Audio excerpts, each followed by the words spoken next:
What's interesting, because England are in this bubble. Mm-hmm. You know, I obviously grew up there, and you kind of look at the talent around, you think, wow, you know, we're good enough to go and win the whole tournament. When you look at Harry Kane is there, and great Jude Bellingham, and Sterling, and Saka, whatever.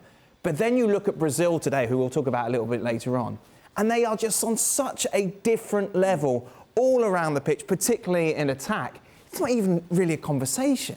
And the mentality of what Brazil expects to be, shows up and is that team. The case for England is a curious one because there's a level of expectation that is not necessarily based on results. Now, of course, they had success in the Euros. They had some success in the World Cup. And so you're thinking, okay, we're building up to then take the next step. And logically, the next step would be, well, if we made it to the semifinals last World Cup, hey, here we go, it's coming home. And so then you have these expectations that are sky high, right? And Mark just mentioned the point that they don't quite have the creative players. What they don't have is the ability to recognize moments in a game in which they actually have a history of success and saying, we've gone up against Italy, final of the Euros, let's take a step forward. Instead, they do what people that are unsure of themselves do, and that is take a step back and get conservative because you start protecting.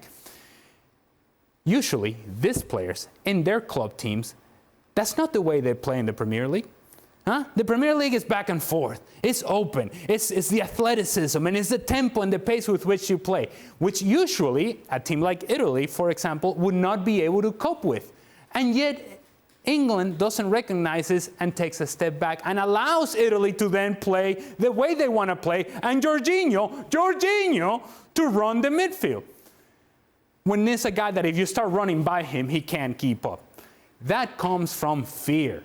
That comes from being afraid. That comes from not having been there before and knowing that you're touching it. You're almost there. You're so close. But now you have to take a step forward and take another risk. And your first instinct is to take a step back. So going back to your initial point of Brazil, do you think Brazil takes a step back? No. Brazil doesn't take a step back. A team that knows what they're doing whenever there's an opportunity to win a game, they take a step forward. And they go for the second goal. And they put it away and they go dance in the corner. That's what they do. England doesn't have that in their game right now. Who's going to have a worse World Cup, Mark? Southgate or Maguire? Well, that is a tough question, though. Listen, the thing with Gareth Southgate is, and you're right in what you say, growing up in England, there is this kind of strange belief that England have the best team in the world and will win the World Cup. Now, Gareth Southgate, at some point, I think the World Cup will be the end of Gareth Southgate, whether he wins it or he doesn't win it. I don't think he'll win it. And I think that in years ahead, we'll look back on this period as a kind of a golden period compared to what went before.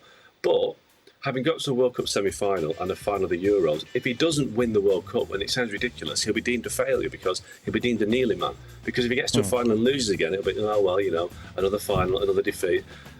So he's got an impossible target to reach because the team has gone backwards, and I think a lot of the players have gone backwards. And Ali's right. You look at Brazil. Brazil have got utter confidence. You know, Argentina the same. They've got a pedigree and a kind of belief that they can actually win this. And England don't. And it is fear. It is fear that as soon as they come up against a team that can pass the ball, they'll get beat. So who's going to have a worse World Cup? I think Harry Maguire is going to have it very tough, but I think ultimately Gareth Southgate will have the weight of a nation on it, and it'll be a disproportionate weight to what he's actually got to deal with. So I do think that'll be the end of Gareth Southgate's time in charge of the England team. I think he's fed up with it now. He seems to be fed up with it. I think he's grown. 6 years in that job is hard, but he's delivered way more than any of his predecessors, apart from the guy who won the World Cup, you know, a lifetime ago, Sir Alf Ramsey. So the big problem for England is that if Southgate does go, there's nobody there to replace him because they've got this idea they want an English manager to reflect the money they put into their coaching system. Who are the English managers that could replace Gareth Southgate? Well, the best option is now at Chelsea, so he's not going to give up a Champions League job and, you know, the kudos that comes with managing a club like Chelsea. That what you're looking at, Eddie Howe, Steven Gerrard, Frank Lampard, you know, the cupboard is pretty bare. Indeed it is. Not long to go then till the start of the World Cup. This, of course, the last internationals that we'll see ahead of the tournament that kicks off in Qatar. Well, thank you very much for watching ESPN on YouTube. For more sports highlights and analysis, be sure to download the ESPN app. And for live streaming, premium content, and let's not forget as well, ESPN FC 7 days a week. Subscribe to ESPN Plus.